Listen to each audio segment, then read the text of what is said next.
Bueno, muchas gracias a todos por estar acá. Gracias a los organizadores de este foro, que me parece muy importante, por la invitación para participar en él. Y bueno, yo les voy a dar una charla que de hecho ya la tengo como muy construida, pero quisiera al final dedicar un momento a que pensemos en las posibles soluciones o las propuestas que he tenido en mente desde hace tiempo. La brecha salarial de género, y cuando estamos hablando de desigualdades, creo que una de las principales que tenemos es aquella que se da entre hombres y mujeres dentro de la economía, dentro de la política y en general dentro de las distintas dimensiones o ámbitos sociales en los que actuamos. Y estas desigualdades las he estudiado mucho más en el mercado laboral y más recientemente en otro tipo de variables, pero son desigualdades que ya no son transitorias, ¿no? La brecha salarial de género, a pesar de que se ha disminuido a lo largo de las últimas décadas, pues se ha quedado estancada, ya es pequeñita, pero sigue siendo muy persistente, incluso después de controlar por otras variables que antes se controlaban, como son la educación, la experiencia laboral e incluso las ocupaciones. Estas brechas son resultado de normas sociales de género, muchas fallas institucionales y una ausencia de políticas de cuidado en nuestro país. Entonces, un poquito para poner el marco sobre el cual vamos a estar platicando, una de las brechas que sí de plano no se ha cerrado y está estancada desde hace muchísimo tiempo es la de participación laboral femenina.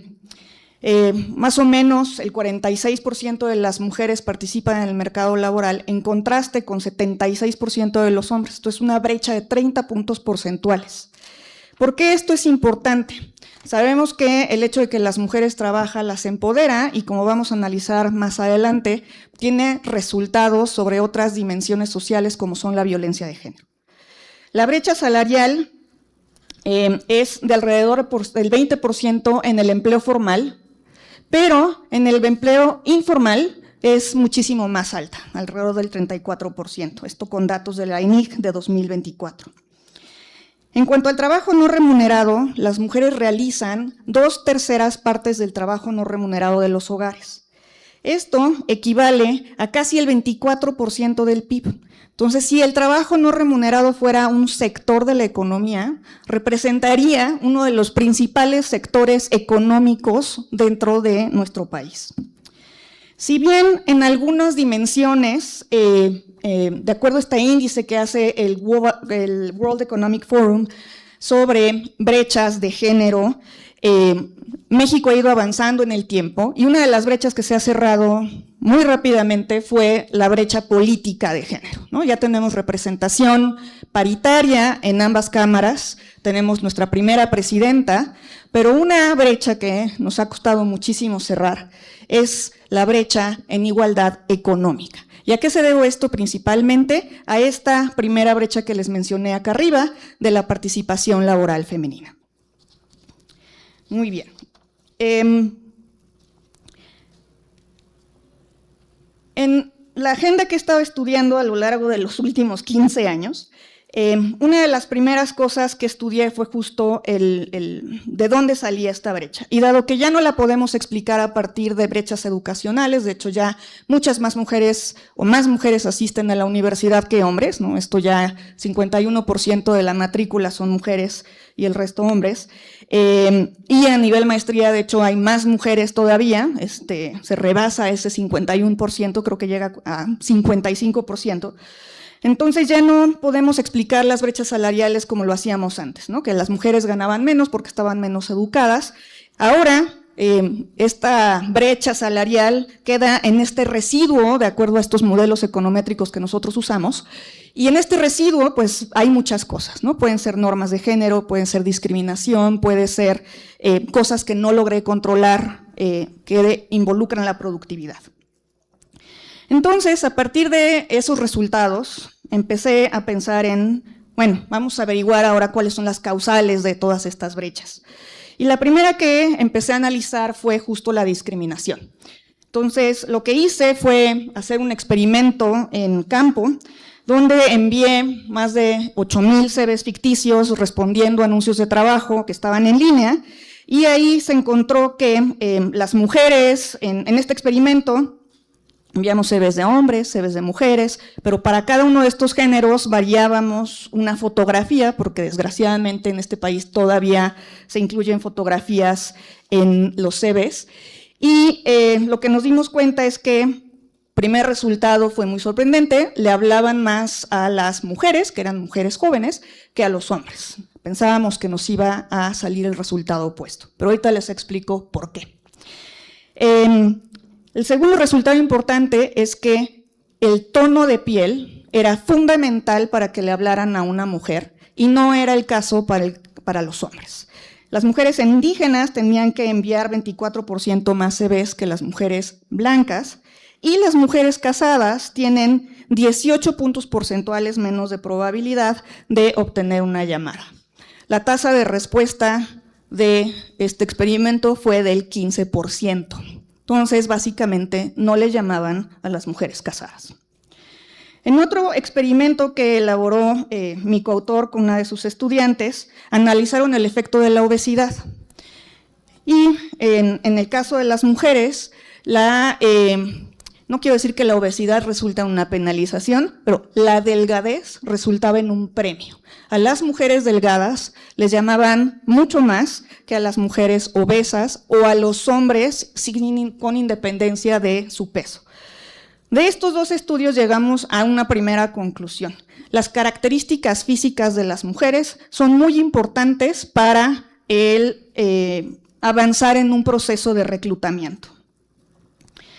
Una de las razones por las cuales creemos o hemos analizado, ¿no?, que por qué le hablaron en este primer experimento más a las mujeres, eran mujeres jóvenes, recién salidas de la universidad, etcétera, etcétera, es que pensamos, bueno, probablemente les resulten mucho más baratas a los empresarios y por eso, al menos en este nivel inicial, les están llamando más. Y eso fue lo que corroboramos en dos estudios. El primero fue un experimento de negociación en el que pusimos a personas a negociar salarios con otras personas. En principio la negociación era anónima, después les dimos una fotografía de con quién estaba negociando y después los pusimos a negociar cara a cara. En el caso de las mujeres son mucho menos agresivas negociando al conocer el género del interlocutor, sobre todo si está negociando con un hombre. Entonces, estos estereotipos de género y las normas, las expectativas de cómo nos debemos de comportar, se activan, ¿no?, en comportamientos diferenciados a la hora de negociar. Las mujeres no pueden mostrar esta agresividad al negociar un salario, lo cual no es un tema en el caso de los hombres. El otro estudio que hice para tratar de verificar que las mujeres eran más baratas fue estudiar los CVs de las personas. Y lo que encontramos es que las mujeres piden menos salario, tienen un salario esperado o mínimo esperado menor que los hombres de entrada cuando están solicitando un empleo. Entonces, estas dos pedacitos de evidencia pues nos muestran que efectivamente es posible que los hombres, las empresas estén contratando a más mujeres en estos puestos iniciales porque las mujeres son mucho más baratas. En México, además, tenemos esta discriminación explícita en anuncios de trabajo que es muy tolerada. Más de 1/3 de los anuncios en México piden explícitamente un género. Si nos vamos en edades, pues yo creo que es más de la mitad de los anuncios de trabajo los que piden una edad específica.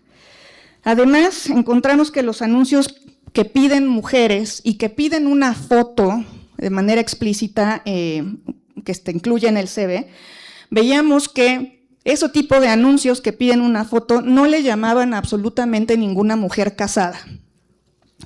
Entonces, este tipo de discriminación, ¿no?, esta explícita, moldea quién de entrada tiene una barrera importante para los procesos de reclutamiento en el mercado laboral. El elefante en la sala siempre es la maternidad, ¿no?, y los roles de género. Entonces, para tratar de ver qué rol tenía esta maternidad, hice un estudio de evento en el que el nacimiento del hijo me marcaba el parteaguas de la trayectoria laboral de las mujeres. Entonces, en este artículo que publiqué en enero de este año, vemos cómo el nacimiento reorganiza el tiempo al interior del hogar, el tiempo trabajado. La participación laboral de las madres cae desde el tercer mes de embarazo. Esto es, no necesitamos tener un hijo para saber que la participación empieza a caer, posiblemente por un issue, puede ser un issue de salud, ¿no? Que queremos cuidar un poco más la salud, pero también puede ser esta idea de que, bueno, ya vas a ser mamá, cuídate, ya no puedes ir a trabajar, o ya no se ve bien que sigas trabajando una vez que te embarazas. En los padres no vemos absolutamente ningún efecto. Las mujeres aumentan más de 9 semanas de trabajo no remunerado relativo a los padres una vez que nace el hijo. La brecha antes de eso es de alrededor de 15 horas. Por lo tanto, el nacimiento del hijo abre todavía más la brecha entre el tiempo no remunerado dedicado por madres y padres. Muchas personas me dicen, bueno, es que a lo mejor las mujeres tienen una ventaja comparativa porque desde que eran niñas las empezaron a acostumbrar a cuidar.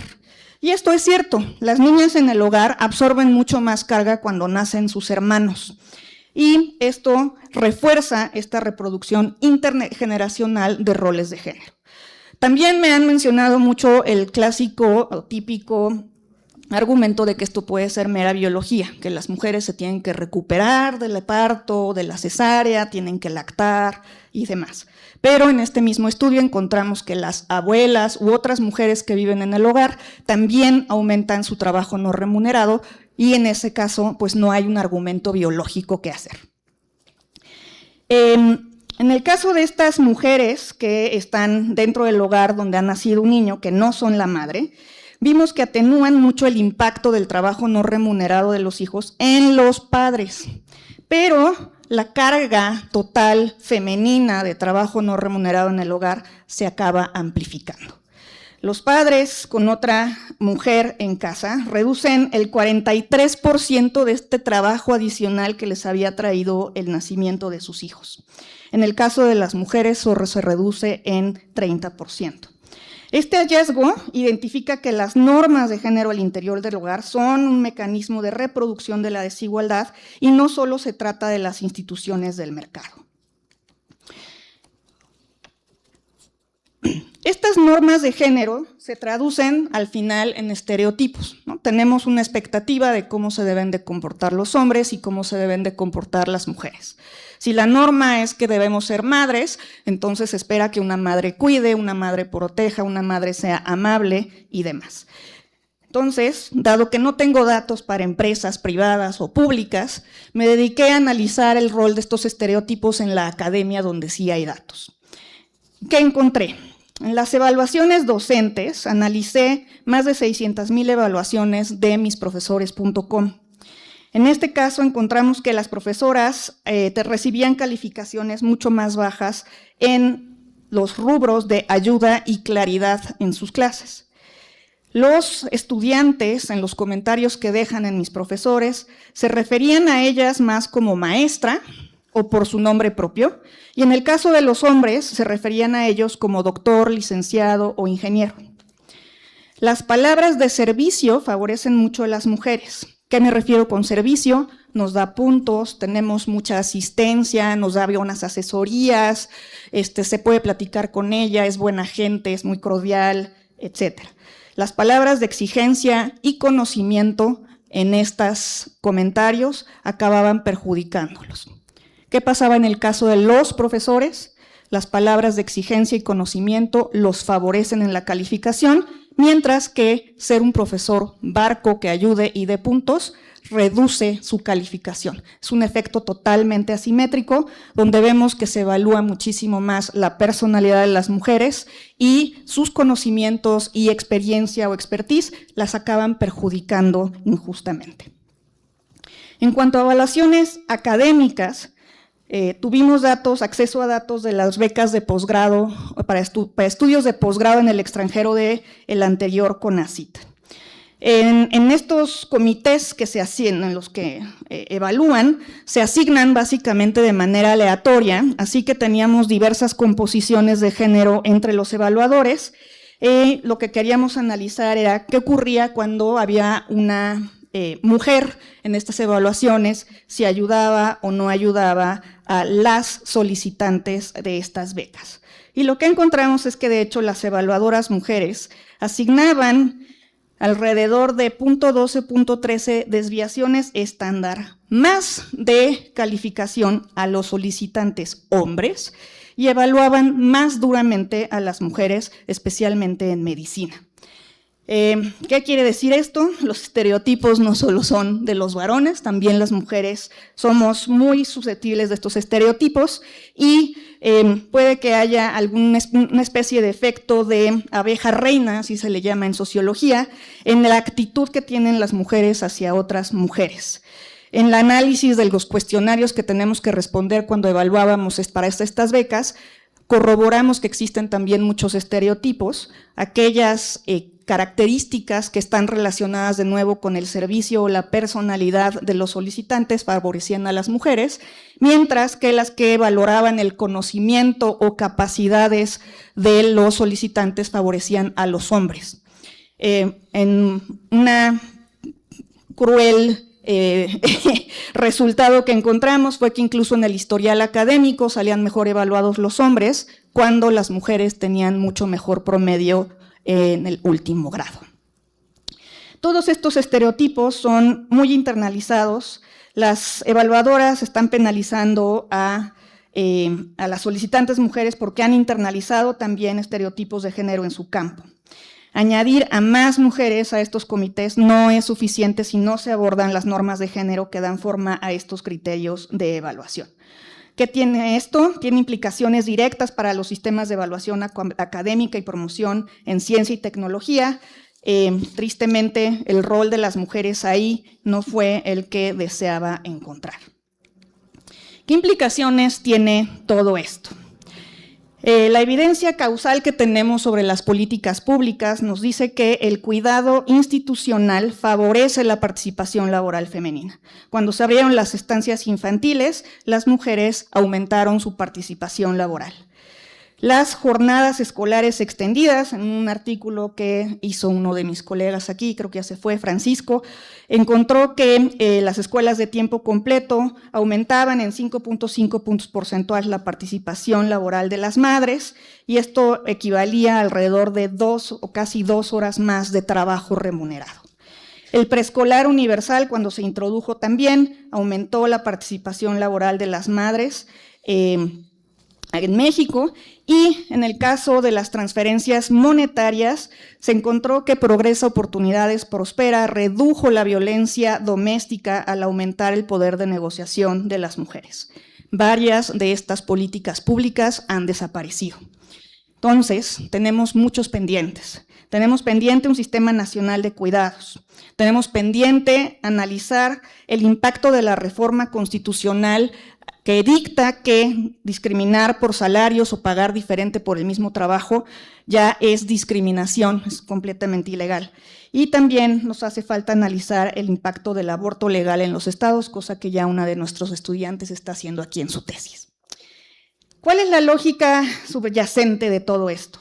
Las políticas que redistribuyen el tiempo de cuidados entre el Estado, el mercado y las familias son mucho más robustas. Las que refuerzan el rol de la mujer como cuidadora principal, aunque tengan una compensación monetaria, y con esto estoy hablando de la sustitución de las estancias infantiles por una transferencia monetaria, reproducen la división sexual del trabajo. Las brechas de género, entonces, por eso les digo, son el producto de instituciones, normas y políticas que pueden y deben cambiarse. En el último PEF salió el anexo, famosísimo anexo 31, pero en este anexo no es claro cuáles son los nuevos recursos comprometidos para el Sistema Nacional de Cuidados y se incluyen, por ejemplo, las becas Rita Cetina como un instrumento para el Sistema Nacional de Cuidados. No me queda claro cómo estas becas ayudan a las mujeres de manera directa. También debemos abogar por licencias de maternidad y paternidad igualitarias y obligatorias. ¿Esto qué va a hacer? Va a ayudarnos a cambiar poco a poco que el hecho de que solas las mujeres cuiden y obliga a los hombres a que aporten su tiempo de cuidado, además de que a ojos de las empresas igualaría el costo de las licencias por tener hijos. El rol del Estado como contratista también es muy importante. Es el principal comprador dentro del país y creo que debería de poner muchísimas más, o solicitar compromisos con la igualdad de género y, en general, con el cumplimiento de las propias reglas que pone el Estado, como es la formalidad de los trabajadores. Por último, necesitamos exigir que el Estado ponga reglas sobre la transparencia de brechas salariales en empresas que son más grandes de tal vez unos 20 empleados, para que las mujeres sepan cuáles son los mejores lugares para trabajar. Y eso sería todo por mi parte. Muchas gracias.